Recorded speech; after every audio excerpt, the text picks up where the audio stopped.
Welcome back to news TV 84 break ਤੋਂ ਬਾਅਦ ਹੁਣ ਅਸੀਂ ਗੱਲਬਾਤ ਕਰਦੇ ਹਾਂ ਬਾਪੂ ਸੂਰਜ ਸਿੰਘ ਖਾਲਸਾ ਜੀ ਦੀ ਸਪੁੱਤਰੀ ਬੀਬੀ ਸਰਵਰਿੰਦਰ ਕੌਰ ਜੀ ਨਾਲ ਜਿਹੜੇ ਕਿਸ ਵੇਲੇ ਸਾਨੂੰ ਫੋਨ ਲਾਈਨ ਤੇ ਜੁੜ ਚੁੱਕੇ ਨੇ। ਜੀ ਭੈਣ ਜੀ, ਵਾਹਿਗੁਰੂ ਜੀ ਕਾ ਖਾਲਸਾ ਵਾਹਿਗੁਰੂ ਜੀ ਕੀ ਫਤਿਹ। ਵਾਹਿਗੁਰੂ ਜੀ ਕਾ ਖਾਲਸਾ ਵਾਹਿਗੁਰੂ ਜੀ ਕੀ ਫਤਿਹ। ਭੈਣ ਜੀ ਜੀ ਭੈਣ ਜੀ, ਅੱਜ ਤੁਹਾਨੂੰ ਅਸੀਂ ਬਹੁਤ ਦਿਨਾਂ ਤੋਂ ਬਾਅਦ ਗੱਲਬਾਤ ਕਰ ਰਹੇ ਹਾਂ। ਸਭ ਤੋਂ ਪਹਿਲਾਂ ਤਾਂ ਅਸੀਂ ਤੁਹਾਡੀ ਸਿਹਤ ਬਾਰੇ ਜਾਣਨਾ ਚਾਹਾਂਗੇ ਅਤੇ ਇਸ ਵੇਲੇ ਬਾਪੂ ਸੂਰਜ ਸਿੰਘ ਖਾਲਸਾ ਜੀ ਦੇ ਕੀ ਹਾਲਾਤ ਨੇ, ਉਹਨਾਂ ਦੀ ਸਿਹਤ ਕਿਵੇਂ ਹੈ, ਇਸ ਬਾਰੇ ਸਾਨੂੰ ਸਭ ਤੋਂ ਪਹਿਲਾਂ ਅਪਡੇਟ ਦਿਓ।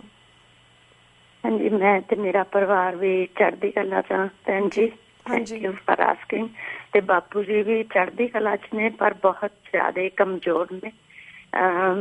ਸਰਕਾਰ ਨੇ, ਹਸਪੀਟਲ ਨੇ ਜੋ ਵੀ ਅੱਗੇ ਉਹ ਕਰਦੇ ਆ, ਜਿਵੇਂ ਅੱਗੇ ਵੀ ਉਹਨਾਂ ਨੂੰ ਚੱਕ ਕੇ ਹਸਪੀਟਲ ਲੈ ਜਾਂਦੇ ਆ, ਹੁਣ ਵੀ DMC ਲੈ ਕੇ ਗਏ ਹੋਏ ਨੇ ਲੁਧਿਆਣਾ ਚ, ਤੇ ਉਹਨਾਂ ਨੂੰ ਫਿਰ IV ਦੇ ਥਰੂ ਜੋ ਵੀ ਉਹ ਫਲੂਇਡ ਦੇਣੇ ਆ ਜਾਂ ਜੋ ਵੀ ਕਰਦੇ ਆ ਉਹ ਕਰਦੇ ਆ। ਕਾਫੀ ਬਾਪੂ ਜੀ ਤੰਗ ਹੁੰਦੇ ਨੇ ਉਹ ਟਾਈਮ ਚ, ਕਿਉਂਕਿ ਕਦੇ ਇੱਧਰਲੇ ਹੱਥ ਚ ਸੂਈਆਂ ਲਾ ਦਿੰਦੇ ਆ, ਕਦੇ ਉੱਧਰ, ਕਦੇ ਕਿਵੇਂ, ਕਿਉਂਕਿ ਉਹ ਬਹੁਤ ਜ਼ਿਆਦਾ ਕਮਜ਼ੋਰ ਨੇ। ਉਹਨਾਂ ਦੀਆਂ ਨਰਵਸ ਨੇ ਜਿਹੜੀਆਂ ਬਹੁਤ ਜ਼ਿਆਦਾ ਵੀਕ ਨੇ, ਛੇਤੀ ਇਨਫੈਕਟਡ ਹੋ ਜਾਂਦੀਆਂ ਨੇ, ਤਾਂ ਕਰਕੇ ਫਿਰ ਬਾਪੂ ਵੀ ਕਾਫੀ ਤਕਲੀਫ ਚ ਹੁੰਦੇ ਨੇ ਜਿੰਨਾ ਚਿਰ ਹਸਪੀਟਲ ਚ ਹੁੰਦੇ ਨੇ। ਟਾਰਚਰ ਕਾਫੀ ਉਹਨਾਂ ਨੂੰ ਸਹਿਣਾ ਪੈਂਦਾ, ਪਰ ਉਹ ਮਨ ਤੋਂ ਆਪਦੇ ਤੋਂ ਚੜ੍ਹਦੀ ਕਲਾ ਚ ਨੇ, ਕਿਉਂਕਿ ਲੇਟੈਸਟ ਕਈ ਵਾਰ ਉਹ ਸਰਕਾਰ ਦੇ ਨੁਮਾਇੰਦੇ ਆ ਕੇ ਉਹਨਾਂ ਨਾਲ ਛੋਟੀਆਂ ਮੋਟੀਆਂ ਗੱਲਾਂ ਤੇ ਛੋਟੀਆਂ ਮਤਲਬ ਮੰਗਾਂ ਲੈ ਕੇ ਵੀ ਇੰਨਿਆਂ ਨੂੰ ਸਿੰਘਾਂ ਨੂੰ ਛੱਡ ਦਿੰਦੇ ਆ ਤਾਂ ਬਾਪੂ ਜੀ ਜੇ ਛੱਡ ਦੇਣ ਵਰਤ, ਤਾਂ ਇਸ ਤਰ੍ਹਾਂ ਦੀਆਂ ਗੱਲਾਂ ਹੁੰਦੀਆਂ ਰਹੀਆਂ ਨੇ ਬਾਪੂ ਜੀ ਨਾਲ, ਪਰ ਬਾਪੂ ਜੀ ਮੰਨੇ ਨਹੀਂ। ਉਹ ਪਹਿਲੇ ਦਿਨ ਤੋਂ ਹੀ ਉਸ ਆਪਦੀ ਅਰਦਾਸ ਵਾਲੀ ਗੱਲ ਤੇ ਖੜੇ ਆ। ਉਹ ਕਹਿੰਦੇ ਵੀ ਜਿੱਥੇ ਭਾਈ ਗੁਰਬਖਸ਼ ਸਿੰਘ ਜੀ ਉਹਨਾਂ ਨੇ ਛੱਡਿਆ ਸੀਗਾ ਵਰਤ ਤੇ ਗੱਲ ਛੱਡੀ ਸੀ, ਉੱਥੋਂ ਮੈਂ ਸ਼ੁਰੂ ਕੀਤੀ ਆ। ਜਿੱਦਣ ਮੇਰੀ 19 ਪੂਰੀ ਹੋ ਗਈ, ਮੈਂ ਉਦੋਂ ਪੋਸਟਪੋਨ ਕਰਨ ਦਾ ਜਾਂ ਵਰਤ ਤੋਂ ਉੱਠਣ ਦੀ ਗੱਲ ਸੋਚੂਗਾ, ਉਨੀ ਦੇਰ ਨਹੀਂ। ਸੋ ਇਹ ਤੋਂ ਆਪਾਂ ਸੋਚ ਸਕਦੇ ਹਾਂ ਵੀ ਉਹ ਮਨੋਬਲ ਉਹਨਾਂ ਦਾ ਜਾਂ ਮਨ ਕਰਕੇ ਹਾਲੇ ਵੀ ਉਹ ਬਹੁਤ ਚੜ੍ਹਦੀ ਕਲਾ ਚ ਨੇ, ਪਰ ਸਰੀਰਕ ਤੌਰ ਤੇ ਉਹ ਬਹੁਤ ਜ਼ਿਆਦਾ ਕਮਜ਼ੋਰ ਨੇ, ਤੇ DMC ਹਸਪੀਟਲ ਲੁਧਿਆਣਾ ਚ ਹਾਲੇ ਵੀ ਉਹਨਾਂ ਨੂੰ ਰੱਖਿਆ ਹੋਇਆ। ਤੇ ਮੈਨੂੰ ਦੀ ਸਿੰਘਾਂ ਨੂੰ ਬਹੁਤ ਘੱਟ ਆ ਗਿਆ। ਮੇਰਾ ਭਰਾ ਮਿਲਦੇ ਹੁੰਦੇ ਨੇ ਉਹ ਜਾ ਕੇ, ਪਰ ਆਮ ਸੰਗਤ ਨੂੰ ਬਹੁਤ ਘੱਟ ਮਿਲ ਦਿੰਦੇ ਆ ਉੱਥੇ। ਜੀ ਤਾਂ ਭੈਣ ਜੀ, ਜਿਹੜੇ ਇਹਨਾਂ ਨੂੰ ਤੁਸੀਂ ਕਿਹਾ ਲੁਧਿਆਣੇ ਦੇ ਹਸਪਤਾਲ ਵਿੱਚ ਇਹਨਾਂ ਨੂੰ ਰੱਖਿਆ ਹੋਇਆ, ਕਿੰਨਾ ਚਿਰ ਹੋ ਗਿਆ ਉੱਥੇ ਲੁਧਿਆਣੇ ਦੇ ਹਸਪਤਾਲ ਦੇ ਵਿੱਚ? ਮੈਨੂੰ ਐਗਜ਼ੈਕਟ ਡੇਟ ਨਹੀਂ ਯਾਦ, ਪਰ ਹਫ਼ਤਾ ਕੁ ਹੋ ਗਿਆ ਮੈਨੂੰ ਲੱਗਦਾ ਲੈ ਕੇ ਗਿਆ ਨੂੰ ਉਹਨਾਂ ਨੂੰ। 3 ਤਰੀਕ ਨੂੰ ਉਹਨਾਂ ਦੀ ਹਾਈ ਕੋਰਟ ਚ ਡੇਟ ਸੀ ਜਿਹੜੀ ਬਾਪੂ ਨੇ ਪਾਈ ਹੋਈ ਆ ਵੀ ਇਹ ਮੇਰਾ ਰਾਈਟ ਆ, ਹਿਊਮਨ ਰਾਈਟ ਆ ਵੀ ਮੈਂ ਪੀਸਫੁਲੀ ਪ੍ਰੋਟੈਸਟ ਕਰ ਸਕਦਾ ਹੈਗਾ। ਉਹ ਜਦੋਂ 3 ਤਰੀਕ ਆਈ, ਉਦੋਂ ਪਹਿਲਾਂ ਤਾਂ ਪੁਲਿਸ ਨੇ ਕਹਿਤਾ ਸੀ ਘਰੇ ਬ੍ਰਦਰ ਨੂੰ ਕਾਲ ਕਰਕੇ ਵੀ ਬਾਪੂ ਨੂੰ ਰਿਲੀਜ਼ ਕਰਤਾ ਹਸਪੀਟਲ ਚੋਂ ਲੈ ਜਾਓ। ਜਦੋਂ ਬ੍ਰਦਰ ਤੇ ਸਿੰਘ ਉਹਨਾਂ ਨੂੰ ਲੈਣ ਗਏ ਤਾਂ ਉਦੋਂ ਨੂੰ ਪਤਾ ਲੱਗਾ ਵੀ ਚੰਡੀਗੜ੍ਹ ਜਿਹੜੀ ਤਰੀਕ ਸੀ ਹਾਈ ਕੋਰਟ ਚੋਂ 13 ਤਰੀਕ ਹੋ ਗਈ, ਤੇ ਹਸਪੀਟਲ ਨੇ ਵੀ ਆਪਦਾ ਰਵੱਈਆ ਮਤਲਬ ਗੱਲ ਬਦਲਤੀ ਕਿ ਬਾਪੂ ਜੀ ਨੂੰ ਹਾਲੇ ਨਹੀਂ ਛੱਡਣਾ ਹੈਗਾ, ਰਿਲੀਜ਼ ਨਹੀਂ ਕੀਤਾ। ਸੋ ਹਫ਼ਤੇ ਕੁ ਦੇ ਉਹ ਉੱਥੇ ਨੇ, ਹਾਲੇ ਪਤਾ ਨਹੀਂ ਕਦੋਂ ਛੱਡਦੇ ਆ ਜਾਂ ਕੀ ਕਰਦੇ ਆ ਕੀ ਨਹੀਂ ਕਰਦੇ। ਹਾਂਜੀ, ਤੇ ਭੈਣ ਜੀ, ਜਿਸ ਤਰ੍ਹਾਂ ਤੁਸੀਂ ਗੱਲ ਕੀਤੀ ਕਿ ਬਾਪੂ ਜੀ ਨੂੰ ਹਜੇ ਵੀ ਪੁਲਿਸ ਵੱਲੋਂ ਤੰਗ ਪਰੇਸ਼ਾਨ ਕੀਤਾ ਜਾ ਰਿਹਾ, ਆਈ ਨੋ ਕਿ ਪਹਿਲਾਂ ਹਸਪਤਾਲ ਦੇ ਵਿੱਚ ਕਿਸ ਤਰ੍ਹਾਂ ਉਹਨਾਂ ਦੇ ਉੱਪਰ ਕਿਸ ਤਰ੍ਹਾਂ ਤਸ਼ੱਦਦ ਕੀਤਾ ਗਿਆ ਸੀ, ਕਿਸ ਤਰ੍ਹਾਂ ਉਹਨੂੰ ਬਾਰ-ਬਾਰ ਬਿਨਾਂ ਗੱਲ ਤੇ ਇਵਨ ਉਹਨਾਂ ਨੇ ਕਿਹਾ ਸੀ ਕਿ ਮੇਰੇ ਨਾਲ ਇੱਦਾਂ ਨਾਲੀਆਂ ਲਗਾਓ, ਫਿਰ ਵੀ ਉਹਨਾਂ ਨੂੰ ਲਗਾਈਆਂ ਗਈਆਂ ਸੀ। ਪਰ ਜਿਸ ਤਰ੍ਹਾਂ ਹੁਣ ਤੁਸੀਂ ਗੱਲ ਕੀਤੀ ਕਿ ਇਹਨਾਂ ਨੇ ਇਹਨੂੰ ਬਰਾਈਵ ਕਰਨ ਦੀ ਕੋਸ਼ਿਸ਼ ਕੀਤੀ ਹੈ ਕਿ ਅਸੀਂ ਕੁਝ ਸਿੰਘਾਂ ਨੂੰ ਰਿਹਾ ਕਰ ਦਾਂਗੇ, ਕੁਝ ਸਿੰਘਾਂ ਨੂੰ ਛੱਡ ਦਾਂਗੇ, ਕੀ ਤੁਹਾਨੂੰ ਪਤਾ ਹੈ ਕਿ ਕਿਹੜੇ ਸਿੰਘਾਂ ਦੀ ਗੱਲ ਕੀਤੀ, ਕਿਹੜੇ ਸਿੰਘਾਂ ਨੂੰ ਛੱਡਣਗੇ ਜਾਂ ਕਿਹੜੇ ਸਿੰਘਾਂ ਨੂੰ ਰੱਖਣਗੇ? ਕੀ ਇਸ ਬਾਰੇ ਉਹਨਾਂ ਨੂੰ ਥੋੜ੍ਹੀ ਜਿਹੀ ਜਾਣਕਾਰੀ ਦਿੱਤੀ? ਉਹਨਾਂ ਨੇ ਪਹਿਲਾਂ 2 ਸਿੰਘਾਂ ਦੀ ਗੱਲ ਕੀਤੀ ਸੀਗੀ, ਭਾਈ ਦਵਿੰਦਰਪਾਲ ਸਿੰਘ ਤੇ ਭਾਈ ਬਰਿਆਮ ਸਿੰਘ ਜਿਹੜੇ ਨੇ ਆਪਣੇ, ਉਹਨਾਂ ਦੋਨਾਂ ਦੀ ਕੀਤੀ ਸੀ। ਤੇ ਉਸ ਤੋਂ ਬਾਅਦ ਹੋਰ ਸਿੰਘ ਐਡ ਕਰ ਲਏ ਸੀ। ਫਿਰ ਉਹਨਾਂ ਨੇ ਇਹ ਕਹਿਤਾ ਸੀਗਾ 5 ਸਿੰਘਾਂ ਨੂੰ ਅਸੀਂ ਜਿਹੜੇ ਅਰਦਾਸ ਚਾਹੁੰਦੇ ਸੀ ਭਾਈ ਗੁਰਬਖਸ਼ ਸਿੰਘ ਦੀ, ਉਹ 5 ਦੇ ਵਿੱਚ 5 ਨੂੰ ਅਸੀਂ ਪਰੋਲ ਤੇ ਲੈ ਆਉਂਦੇ ਹਾਂ, 2 ਨੂੰ ਰਿਹਾ ਕਰ ਦਿੰਦੇ ਹਾਂ। ਸੋ ਇਸ ਤਰ੍ਹਾਂ ਦੀਆਂ ਗੱਲਾਂ ਬੈਕ ਐਂਡ ਫੋਰਥ ਚੱਲਦੀਆਂ ਰਹੀਆਂ, ਪਰ ਉਹ ਫਿਰ ਕੋਈ ਸਿਰੇ ਲੱਗਣ ਵਾਲੀ ਗੱਲ ਹੈ ਨਹੀਂ ਸੀ। ਬਾਪੂ ਨੇ ਜਵਾਬ ਦਿੱਤਾ ਸੀਗਾ। ਜੀ ਤਾਂ ਭੈਣ ਜੀ, ਅਸੀਂ ਤੁਹਾਡੇ ਵਿਚਾਰ ਲੈਣਾ ਚਾਹਾਂਗੇ। ਜਿਸ ਤਰ੍ਹਾਂ ਤੁਸੀਂ ਜਾਣਦੇ ਕਿਸ ਤਰ੍ਹਾਂ ਪੰਜਾਬ ਦੇ ਹਾਲਾਤ ਬਹੁਤ ਖਰਾਬ ਹੋ ਚੁੱਕੇ ਨੇ। ਪਹਿਲਾਂ ਜਿਸ ਤਰ੍ਹਾਂ ਤੁਸੀਂ ਜਾਣਦੇ ਹੋ ਗੁਰਮੀਤ ਰਾਮ ਰਹੀਮ ਨੂੰ ਮਾਫ ਕੀਤਾ ਗਿਆ ਹੈ 5 ਜਥੇਦਾਰਾਂ ਵੱਲੋਂ। ਫਿਰ ਸ਼੍ਰੀ ਗੁਰੂ ਗ੍ਰੰਥ ਸਾਹਿਬ ਜੀ ਦੀ ਕਿਸ ਤਰ੍ਹਾਂ ਬੇਅਦਬੀ ਦੀਆਂ ਵਾਰਦਾਤਾਂ, ਜਿਹੜੀਆਂ ਘਟਨਾਵਾਂ ਨੇ ਬਾਰ-ਬਾਰ ਸਾਹਮਣੇ ਆ ਰਹੀਆਂ ਨੇ, ਇਸ ਸੰਬੰਧੀ ਤੁਸੀਂ ਸਭ ਨੂੰ ਕਿਵੇਂ ਵੇਖਦੇ ਹੋ? ਇਸ ਸੰਬੰਧੀ ਤੁਸੀਂ ਕੀ ਕਹਿਣਾ ਚਾਹੋਗੇ? ਹਾਂਜੀ ਭੈਣ ਜੀ, ਇਸ ਪੁਆਇੰਟ ਤੇ ਆਪਾਂ ਸਾਰੇ ਸਿੱਖ ਕੌਮ ਦੇ ਨਾਲ ਹੀ ਹਾਂ, ਕਿਉਂਕਿ ਇੱਥੋਂ ਦੁਖਦਾਈ ਘਟਨਾ ਤੋਂ ਕੋਈ ਹੋ ਸਕਦੀ ਨਹੀਂ। ਜਿਵੇਂ ਗੁਰੂ ਗ੍ਰੰਥ ਸਾਹਿਬ ਵੀ ਜਦੋਂ ਆਪਣੇ ਸੇਫ ਨਹੀਂ, ਉਹਨਾਂ ਤੋਂ ਹੀ ਅਸੀਂ ਸੇਵਾ ਸੰਭਾਲ ਨਹੀਂ ਕਰ ਸਕਦੇ। ਗੁਰੂ ਸਾਹਿਬ ਦੀ ਬੇਅਦਬੀ ਹੋਈ ਜਾਂਦੀ ਹੈ, ਜੀ ਥਾਂ ਥਾਂ ਤੇ ਫਿਰ ਆਪਣਾ ਕੀ ਜਾਣਾ, ਸਿੱਖਾਂ ਦਾ ਕੀ, ਸਿੱਖਾਂ ਦੀ ਅਣਖ ਹੈ ਹਨਾ। ਜਿਹੜੀ ਇਹ ਵਾਰਦਾਤਾਂ ਘਟਨਾਵਾਂ ਹੋ ਰਹੀਆਂ ਨੇ ਇਸੇ ਲਈ ਹੋ ਰਹੀਆਂ ਕਿਉਂਕਿ ਆਪਾਂ ਅਵੇਸਲੇ ਸੀ, ਆਪਾਂ ਸੁੱਤੇ ਪਏ ਸੀ। ਜੀ ਹੁਣ ਸਿੱਖ ਕੌਮ ਬੜੀ ਤਕੜੇ ਹੋ ਕੇ ਜਾਗੀ ਹੋਈ ਹੈ।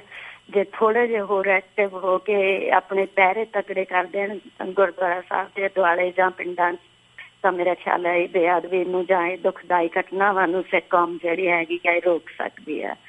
ਜੀ ਸੋ ਬਹੁਤ ਹੀ ਮੰਦਭਾਗੀਆਂ ਘਟਨਾਵਾਂ ਵਾਪਰ ਰਹੀਆਂ ਨੇ ਇੰਡੀਆ 'ਚ। ਆਪਾਂ ਸੰਗਤ ਦੇ ਨਾਲ ਉਨੇ ਦੁਖੀ ਅਸੀਂ ਹਾਂ ਜਿਹੜੀਆਂ ਇਹ ਸੁਣ ਕਹਿਣ ਤੋਂ ਬਾਹਰ ਦੀਆਂ ਘਟਨਾਵਾਂ ਗੁਰੂ ਸਾਹਿਬ ਨਾਲ ਹੋ ਰਹੀਆਂ ਨੇ, ਉਹ ਸਹਿਣ ਤੋਂ ਬਾਹਰ ਨੇ।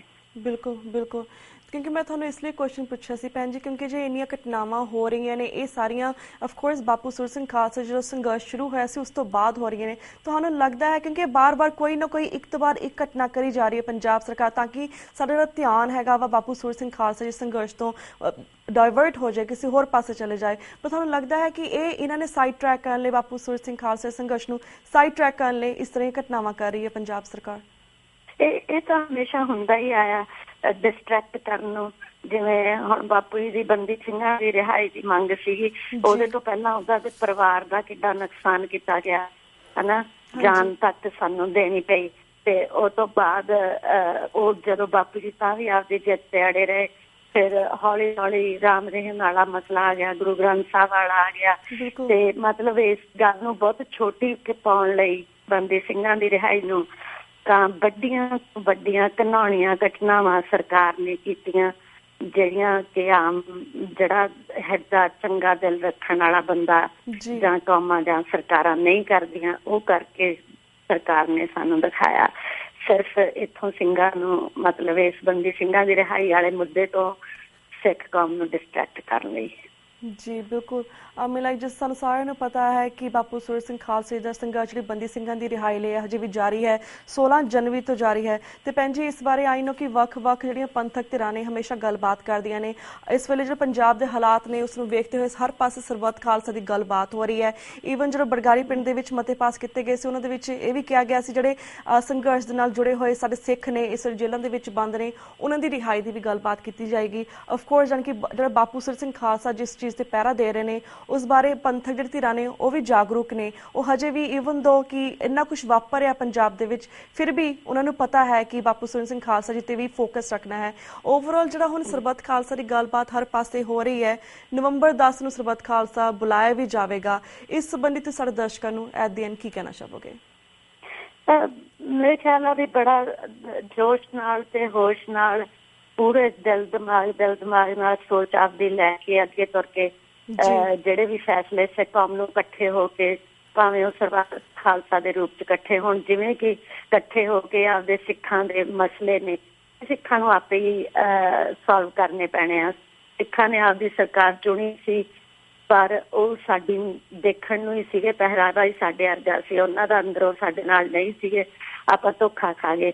ਤੇ ਹੁਣ ਸਿੱਖ ਕੌਮ ਨੂੰ ਆਪੇ ਇਕੱਠੀ ਹੋ ਕੇ ਇੱਥੇ ਜਿਹੜਾ ਵੀ ਇਕੱਠੇ ਹੋ ਰਿਹਾ ਸਰਬੱਤ ਖਾਲਸਾ ਜਾਂ ਕਿੱਥੇ ਤਾਂ ਸਾਰੇ ਜਾਣਿਆਂ ਨੂੰ ਇਕੱਠੇ ਹੋ ਕੇ ਚੜ੍ਹਦੀ ਕਲਾ ਨਾਲ ਆਪਦਾ ਸਿੱਖ ਕੌਮ ਦੀ ਵੰਡ ਤੋੜ ਆਪ ਹੀ ਸਾਹਮਣੀ ਚਾਹੀਦੀ ਹੈ ਤੇ ਆਪ ਹੀ ਅੱਗੇ ਹੋ ਕੇ ਆਪਦੇ ਮਸਲੇ ਜੋਸ਼ ਨਾਲ ਤੇ ਜ਼ੋਰ ਨਾਲ ਹੱਲ ਕਰਵਾਉਣੇ ਪੈਣਗੇ। ਤੇ ਸੰਗਤ ਕਰਵਾਉਣ ਚ ਲੱਗੀ ਹੋਈ ਆ, ਪੂਰੀ ਦੁਨੀਆ ਭਰ ਦੇ ਸਿੱਖ ਇੱਕ ਨੇ ਤੇ ਸਾਰਿਆਂ ਦਾ ਧਿਆਨ ਅੱਜ ਸਰਬੱਤ ਖਾਲਸਾ ਜਾਂ ਗੁਰੂ ਗ੍ਰੰਥ ਸਾਹਿਬ ਦੀ ਬੇਅਦਬੀ ਵਾਲੇ ਮਸਲੇ ਚ ਜਾਂ ਪੰਜਾਬ ਦੇ ਵਿੱਚ ਜਿਵੇਂ ਹੁਣ ਅੱਜ ਸਿੱਖ ਕੌਮ ਜਾਗ ਚੁੱਕੀ ਆ ਤੇ ਦੁਨੀਆ ਭਰ ਦਾ ਜਿਹੜਾ ਧਿਆਨ ਆ ਸਿੱਖਾਂ ਦਾ ਉੱਥੇ ਪੰਜਾਬ ਚ ਲੱਗਿਆ ਹੋਇਆ ਤੇ ਮੇਰਾ ਖਿਆਲ ਆ ਹੁਣ ਆਪਣੇ ਚੜ੍ਹਦੀ ਕਲਾ ਸਿੱਖਾਂ ਦੀ ਹੋਊਗੀ। ਬਿਲਕੁਲ ਬਿਲਕੁਲ ਵੀਰ ਜੀ ਭੈਣ ਜੀ। ਤੇ ਵੀਰ ਜੀ ਜਿਸ ਤਰ੍ਹਾਂ ਸਾਨੂੰ ਇਸ ਗੱਲ ਦੀ ਬਹੁਤ ਖੁਸ਼ੀ ਹੈ ਭੈਣ ਜੀ ਕਿ ਜਿਸ ਤਰ੍ਹਾਂ ਬਾਪੂ ਸੂਰਤ ਸਿੰਘ ਖਾਲਸਾ ਜੀ ਨੇ ਜਦੋਂ ਲੁਧਿਆਣੇ ਦੇ ਵਿੱਚ ਪਿੰਡ ਦੇ ਵਿੱਚ ਜਿਹੜੇ ਮਤੇ 3 ਪਾਸ ਕੀਤੇ ਸੀ, ਕਿਸ ਤਰ੍ਹਾਂ ਅਕਾਲ ਤਖ਼ਤ ਸਾਹਿਬ ਨੂੰ ਇਹਨਾਂ ਦੇ ਕਬਜ਼ੇ ਤੋਂ ਬਚਾਉਣਾ ਹੈ, ਕਿਸ ਤਰ੍ਹਾਂ ਜਿਹੜੇ ਬਾਦਲ ਸਰਕਾਰ ਹੈ ਜਿਹੜਾ ਸਭ ਤੋਂ ਵੱਡਾ ਆਪਣਾ ਸਿੱਖਾਂ ਦਾ ਗੱਦਾਰ ਹੈ ਇਸ ਦੀ ਅਸਲੀਅਤ ਸਾਹਮਣੇ ਲੈ ਕੇ ਆਉਣੀ ਹੈ। ਆਈ ਐਮ ਸੋ ਹੈਪੀ ਕਿ ਇਸ ਤੇ ਹਰ ਜਿਹੜਾ ਸਿੱਖ ਇਸ ਵੇਲੇ ਪਹਿਰਾ ਦੇ ਰਿਹਾ, ਇਹਨਾਂ ਦੀ ਗੱਲ ਤੇ ਪਹਿਰਾ ਦੇ ਰਿਹਾ। ਸਰਬੱਤ ਖਾਲਸਾ ਦੇ ਵਿੱਚ ਵੀ ਇਹੀ ਪੁਆਇੰਟ ਅੱਗੇ ਲੈ ਕੇ ਸਰਬੱਤ ਖਾਲਸਾ ਜਿਹੜੀ ਬੁਲਾਇਆ ਜਾ ਰਿਹਾ ਇਹੀ ਪੁਆਇੰਟ ਅੱਗੇ ਲੈ ਕੇ ਗੱਲਬਾਤ ਕੀਤੀ ਜਾ ਰਹੀ ਹੈ। ਸੋ ਅਸੀਂ ਚਾਹਵਾਂਗੇ ਚਾਹਾਂਗੇ ਕਿ ਸਾਰੀ ਜਿਹੜੀ ਸਾਡੀ ਸਿੱਖ ਕੌਮ ਹੈਗੀ ਆ ਇਸ ਤੇ ਪਹਿਰਾ ਦੇਣ, ਆਫ ਕੋਰਸ ਸਰਬੱਤ ਖਾਲਸਾ ਦੇ ਵਿੱਚ ਵੀ ਆਪਣੀ ਸ਼ਮੂਲੀਅਤ ਪਾਉਣ। ਤੇ ਭੈਣ ਜੀ ਤੁਹਾਡਾ ਵੀ ਬਹੁਤ ਬਹੁਤ ਧੰਨਵਾਦ ਕਰਦੇ ਕਿ ਤੁਹਾਡੇ ਪਰਿਵਾਰ ਦੇ ਨਾਲ ਇੰਨੀ ਵੱਡੀ ਘਟਨਾ ਵਾਪਰੀ ਹੈ, ਫਿਰ ਵੀ ਤੁਸੀਂ ਆਪਣਾ ਟਾਈਮ ਕੱਢ ਕੇ ਸਾਡੇ TV 84 ਦੇ ਦਰਸ਼ਕਾਂ ਦੇ ਰੂਬਰੂ ਹੁੰਦੇ ਹੋ, ਟਾਈਮ ਟੂ ਟਾਈਮ ਆਪਣੀ ਸਿਹਤ ਬਾਰੇ ਤੇ ਸਾਰੇ ਦਰਸ਼ਕਾਂ ਆਪਣੀ ਵੀਰ ਜੀ ਦੀ ਸਿਹਤ ਬਾਰੇ, ਬਾਪੂ ਸੂਰਜ ਸਿੰਘ ਖਾਲਸਾ ਜੀ ਦੀ ਸਿਹਤ ਬਾਰੇ ਵੀ ਸਾਨੂੰ ਜਾਣਕਾਰੀ ਦਿੰਦੇ ਹੋ। ਤਾਂ ਹੁਣ ਅਸੀਂ ਤੁਹਾਡੇ ਕੋਲ ਇਜਾਜ਼ਤ ਲੈਣੇ ਕਿਉਂਕਿ ਸਾਡਾ ਵਕਤ ਵੀ ਸਮਾਪਤੀ ਵੱਲ ਜਾ ਰਿਹਾ ਐਟ ਦੀ ਐਂਡ, ਕਿਉਂਕਿ ਸਾਡੇ ਕੋਲ ਇੱਕ ਅੱਧਾ ਮਿੰਟ ਰਹਿ ਗਿਆ ਹੈ। ਤਾਂ ਸਾਡੇ ਦਰਸ਼ਕਾਂ ਨੂੰ ਐਟ ਦੀ ਐਂਡ ਕੀ ਸੁਨੇਹਾ ਦੇਣਾ ਚਾਹੋਗੇ ਕਿ ਓਵਰਆਲ ਪੰਜਾਬ ਦੇ ਜੋ ਹਾਲਾਤ ਨੇ ਔਰ ਸਾਨੂੰ ਕੀ ਕਰਨ ਦੀ ਜ਼ਰੂਰਤ ਹੈ ਇਸ ਵੇਲੇ?